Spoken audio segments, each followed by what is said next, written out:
Hey friend, it's Gregor here. Welcome back to part 3 of our How to Build a Strong Fretboard Understanding series. So far, we've been busy mastering the horizontal side of playing the fretboard and learning how to play note names and intervals in all keys along single strings. But now it's time to take things up a notch. In this video, we're going to cover the vertical dimension of the fretboard. If you've been following along, you are probably starting to get comfortable playing horizontally. However, here is where things get a bit more complex, because as we move vertically across the fretboard, intervals and finger movements work in a different way. In this video, I'll be breaking down everything you need to know about vertical intervals, and more importantly, we'll cover some practical exercises that will deepen your understanding of the fretboard even more. And additionally, I'll also explain some music theory behind intervals in more depth. But don't worry, I'll do my best to keep it super clear. So, by the end of this video, you'll not only be playing intervals across multiple strings, but you'll also have a solid grasp of the music theory behind them. So, let's dive in. By now, you should have a practical understanding of how to play the basic intervals like the one we covered in part 2. However, you may have had some questions arise while practicing, which is completely normal because the music theory behind intervals is quite nuanced. So let's address some of these nuances now. In part 2, you learned how to count intervals by using the note names within a specific key, focusing on the actual interval numbers. For example, when counting a second, you went 1, 2. For a third, it was 1, 2, 3. For a fourth, 1, 2, 3, 4, and so on. This method worked well because you stayed within a key, and as a result, it kept things simple, allowing you to focus on note names rather than half steps. However, once you move beyond the boundaries of a specific key, you can't rely on this basic counting method alone. At that point, you'll need to count half steps. But that brings a unique challenge with it when it comes to properly naming the intervals. For instance, imagine someone asks you to play a minor third from the note G, which is 3 half steps away, and not telling you to stay in a specific key. Then you need to start counting the half steps from G to G sharp, then from G sharp to A, and finally from A to A sharp. Now you're 3 half steps away from G, but A sharp is not a minor third from G, even though it's 3 half steps away. Why is that? It's because A sharp is still a form of A, and in relation to G, A is always a second. So even though you've counted the correct number of half steps, the interval from G to A sharp is called an augmented second, not a minor third. To get a minor third from G, you don't just raise the second. Instead, you need to count 1, 2, 3 from G to A to B, and you'll see that the third note is B. But to make it a minor third, you need to lower the B by a half step to B flat.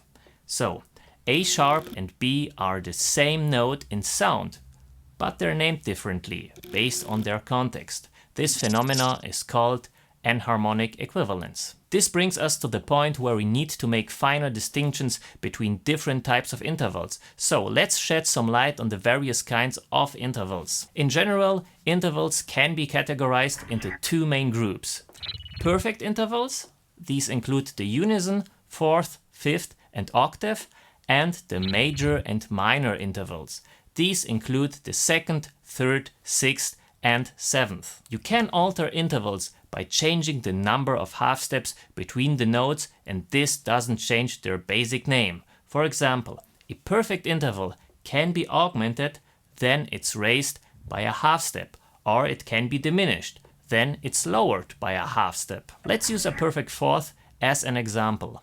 A perfect fourth, like C to F, is 5 half steps wide. If you lower it by a half step, you get a diminished fourth, so it's C to F flat, which is 4 half steps wide. If you raise it by a half step, you get an augmented fourth then it's C to F sharp, which is 6 half steps wide. Similarly, a minor third like C to E flat can be diminished by lowering it another half step and making it a diminished third. So it's C to E double flat, which is 2 half steps wide. Here is why this matters. The reason intervals are more than just measurements of half steps is because they describe relationships between notes, not just the distances between them. So to help clarify this, let's first take a look at a scale and then dive into triads. Imagine a scale like C major with its notes C, D, E, F, G, A, B. Every note in this scale can be related to another note within the scale. For example, if you want to understand the relationship between C and E, you count from C to E. 1, 2, 3. So the relationship from C to E is called a third because E is the third note from C. Similarly, if you look at the relationship between D and A, you would count 1, 2, 3, 4, 5. This tells us A is a fifth in relation to D. But what happens if we change our reference to a different scale, like the C minor scale? The C minor scale has the notes C, D, E flat, F, G, A flat, and B flat. While the relationships remain the same, the intervals themselves change slightly. For instance, in the C minor scale, the third note is now E flat. So, while it's still a third, it's no longer a major third. Instead, it's a minor third. And likewise, the fifth note from D in this scale of C minor is now A flat. This is still a fifth, but it's a diminished fifth rather than a perfect one. So, let's explore why these distinctions matter, particularly when we look at triads. In general, the basic formula for a triad is 1, 3, 5, which means you take a root note, add a third above it, and then a fifth. Pretty straightforward, right? You can build this from any note. For example, you could create a triad starting from A, or from B, or C, or D. So, you get the idea. But now that you understand how to make finer distinctions with intervals, you can be much more specific with this formula. Instead of just saying root, third, and fifth, you can say root, minor third, and perfect fifth, which opens up the formula to create very specific types of triads. So let's use the example of an A minor triad. The root is A, the minor third is C, and the perfect fifth is E. So far, this makes sense, but now let's create a false example to show why it's so important to name intervals correctly.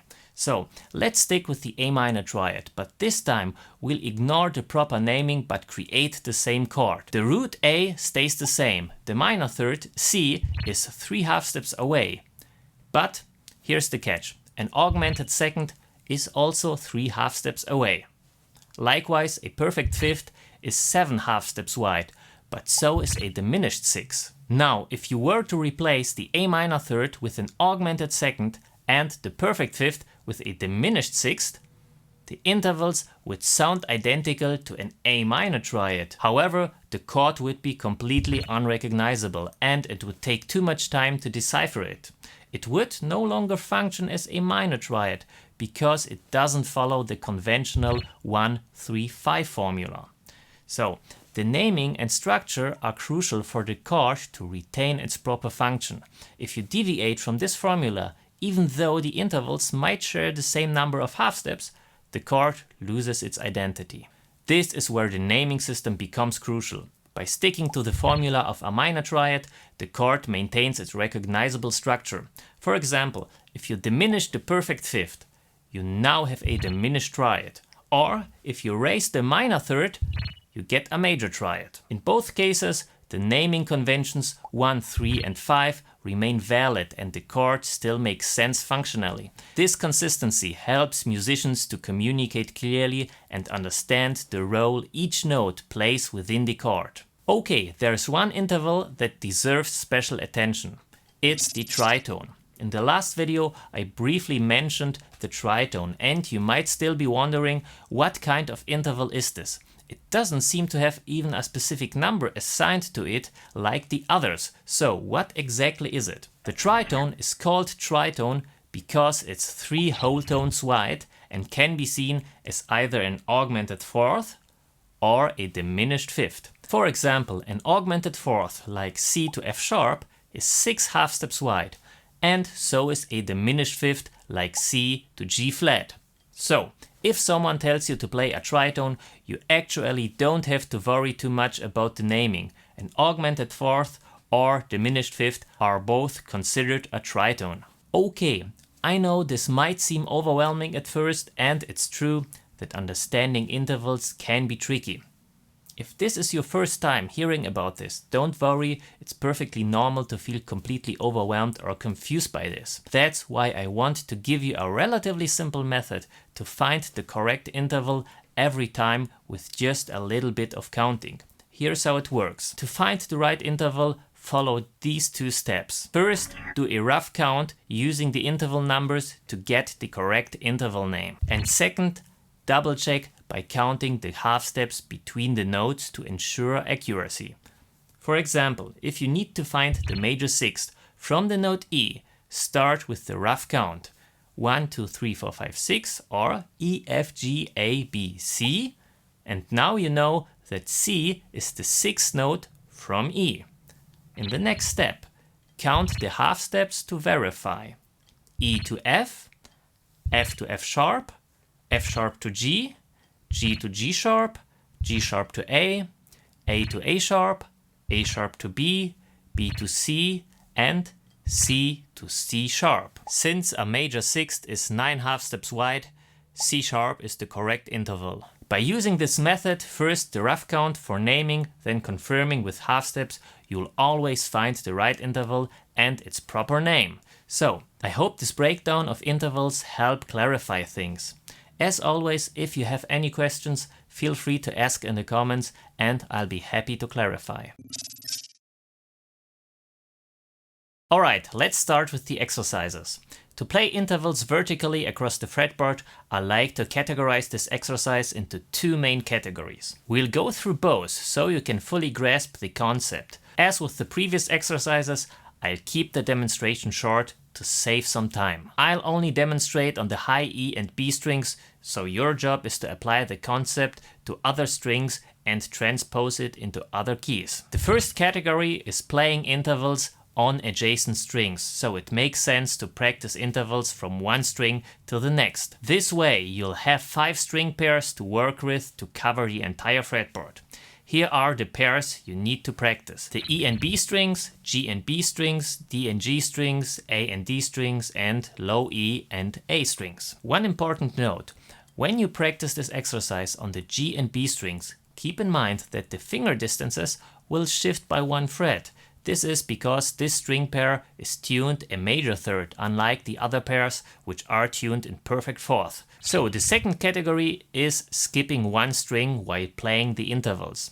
Now, instead of playing on adjacent strings, you'll practice intervals across 4 string pairs with 1 string in between. So it's the G and high E string and skipping the B string, D and B strings and skipping the G string, the G and A string and skipping the D string, low E and D string and skipping the A string. It's a good idea to create a practice plan that ensures you cover all the necessary areas of this exercise in a way that suits your goal and needs.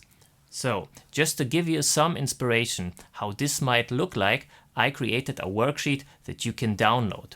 It will allow you to easily mark off each session and monitor your progress. So, feel free to use it or just create your own worksheet.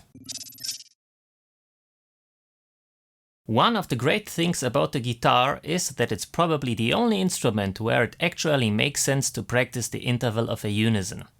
The unison is an interesting interval because it's the distance between the same note, like E to E. On the guitar, this becomes really useful because you can play the same note in 2 different places on the fretboard and even play them simultaneously.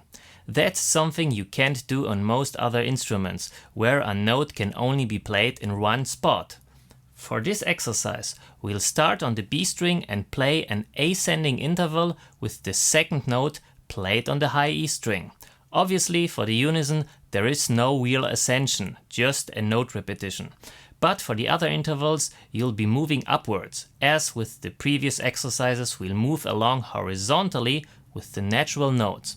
For the unison interval, we need to start on the 5th fret on the B string, because that's the lowest possible position where we can play a unison with the open high E string. Since the high E string is tuned to E, we can't go any lower than E on the B string for this interval. So start by playing an E on the 5th fret on the B string. After that, move to F, then to G, then to A, and so on. I think you get the idea. So here's the entire exercise.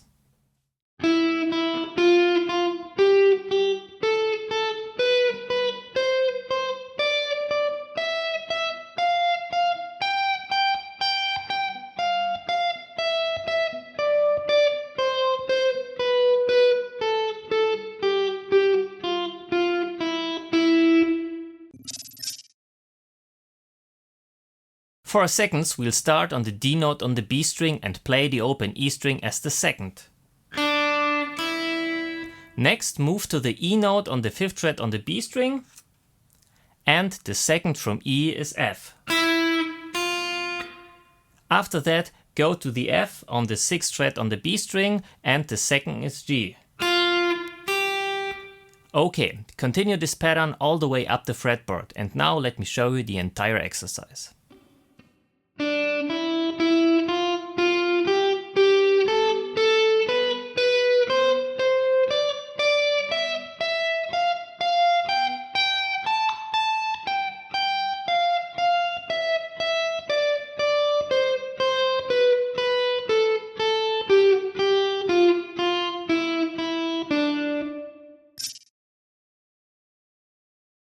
Alright, let's go through the thirds. We'll start on the C note on the B string and play the open E string as the third. Next, move to the D note on the 3rd fret on the B string, and the third from D is F. Alright, after that, go to E on the 5th fret on the B string, and the third is G. Alright, continue this pattern all the way up the fretboard, playing a third for each starting note. And now let me play the entire exercise.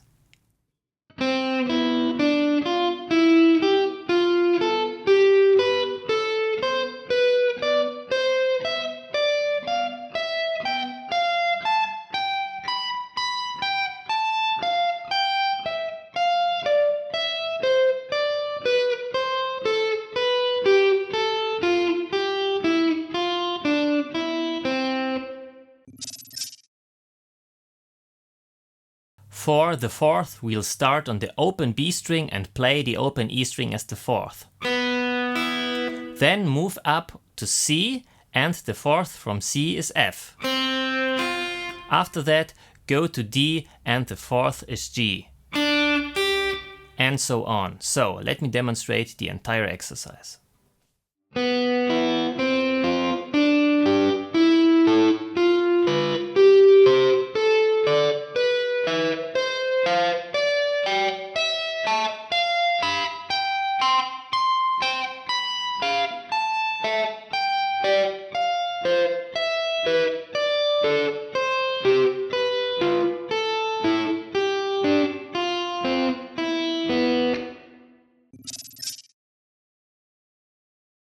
Next, we'll start practice fifths. Start on the B, and here is the tritone F, not the perfect fifth.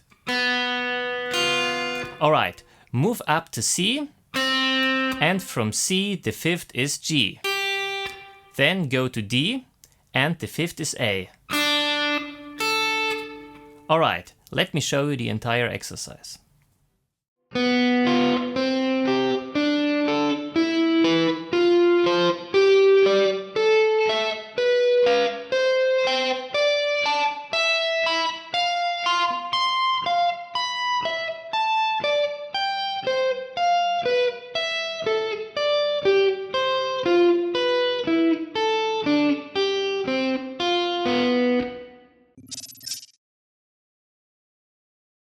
For the 6th, we'll begin with the open B, play G, then move up to C, and the 6th from C is A.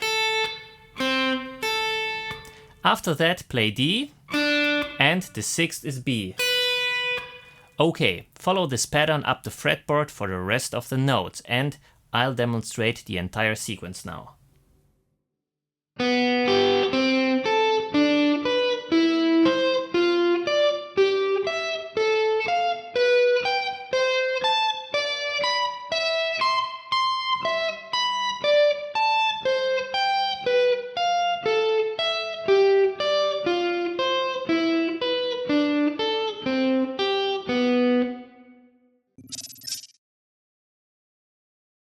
Now let's cover the 7ths now. Start with the open B, and the 7th from B is A on the high E string. Then go to C, and the 7th from C is B. After that, play D, and the 7th is C. Good, continue all the way up the neck, and here is the entire exercise.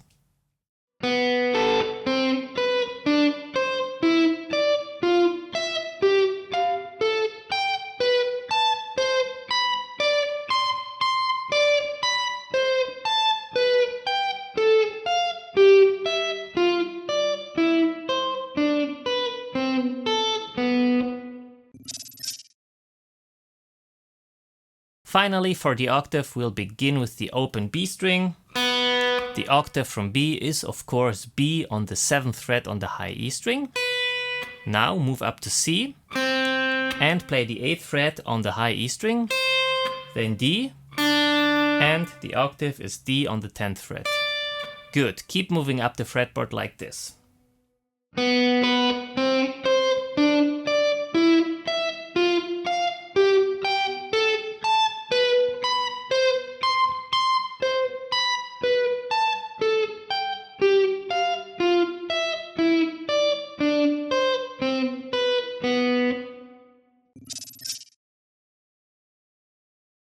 With this exercise, where we skip a string, we experience the counterintuitive nature of the guitar design. We now play small intervals with big finger and fret distances, and larger intervals with smaller distances. It's the exact opposite of what we experienced in the previous exercises. So, start by playing on the 9th fret of the G string, then the unison is E on the open E string. Next, play F on the G string, 10th fret, and the unison is F on the 1st fret on the high E string. After that, play G on the 12th fret on the G string, and the unison is G on the 3rd fret of the high E string. Alright, continue this pattern up the fretboard until you reach the end of the G string.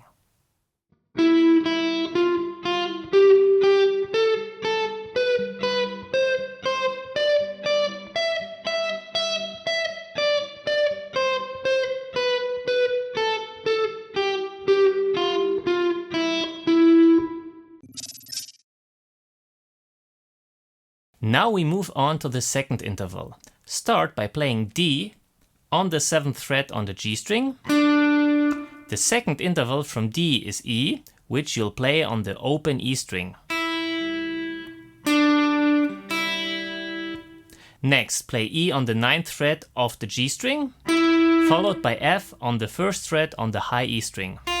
Then move on to F on the 10th fret of the G string, and play G on the 3rd fret of the high E string. Now continue this process up the fretboard, and now let me demonstrate the entire exercise.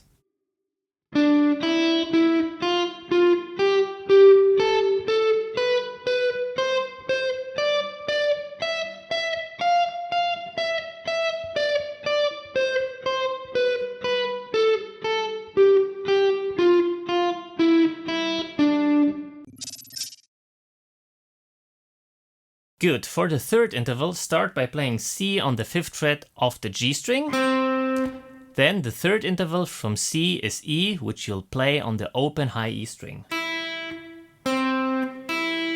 Next, play D on the 7th fret on the G string, followed by F on the 1st fret of the high E string.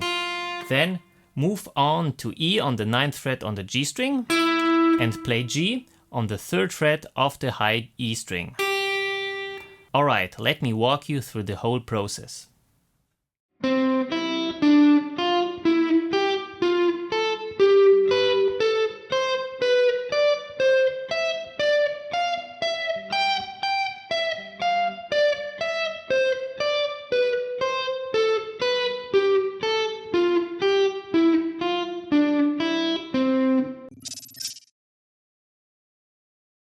For the 4th interval, start on the 4th fret of the G string, where the B is located. The 4th interval from B is E, which you'll play on the open high E string. Next, move to C on the 5th fret of the G string and play F on the 1st fret of the high E string. Then go to D, 7th fret G string, and followed by the G on the 3rd fret of the high E string. Okay, keep going up the fretboard, and now let me show you how it's done.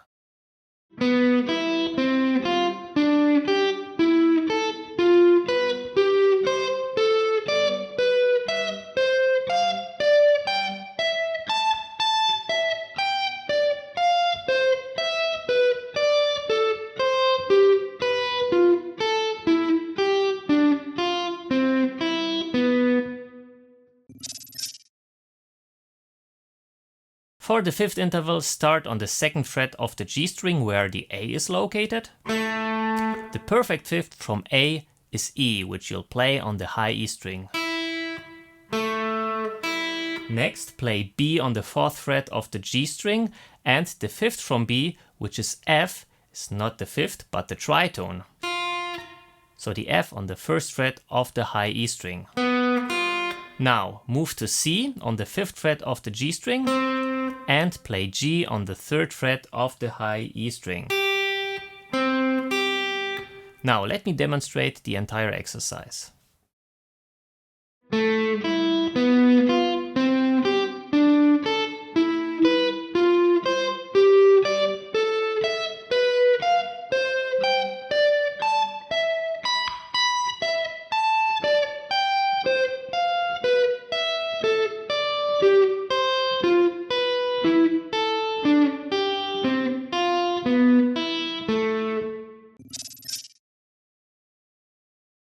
Now let's cover the 6th intervals.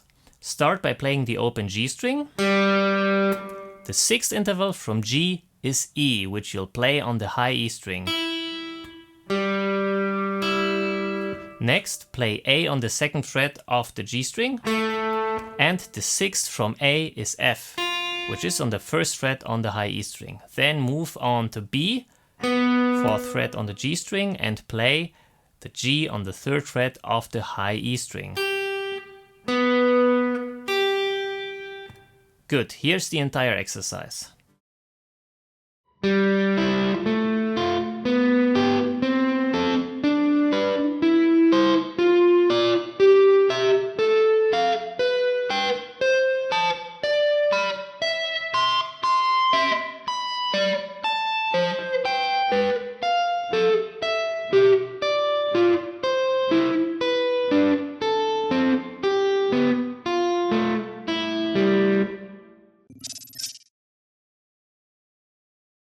For the 7th interval, start by playing the open G string, and the 7th interval from G is F, which is on the 1st fret on the high E string. Next, play A on the 2nd fret of the G string, and the 7th from A is G on the 3rd fret on the high E string. Then move on to B, and the 7th is A. So it's... Alright, continue this pattern up the fretboard, and here I show you the entire exercise.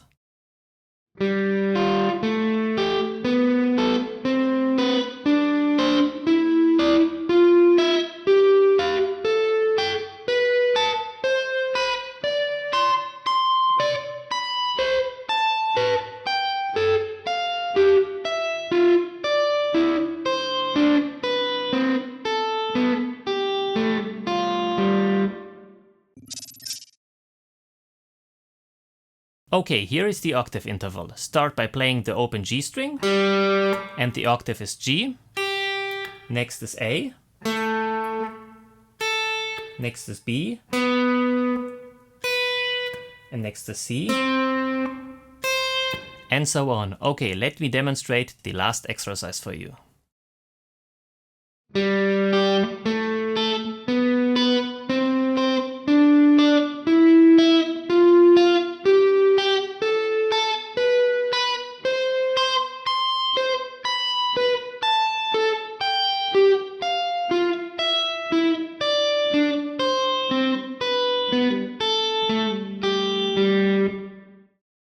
Now that you've got a solid grasp on vertical intervals, you are really starting to understand the fretboard in greater depth.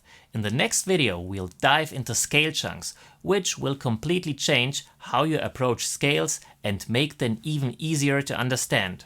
I'm really excited to show you how this works, so stay tuned for that. And in the meantime, don't forget to check out my website for free tabs and worksheets to help your practice. And if you have any questions or thoughts about this series so far, feel free to drop them in the comments. I'd love to hear from you.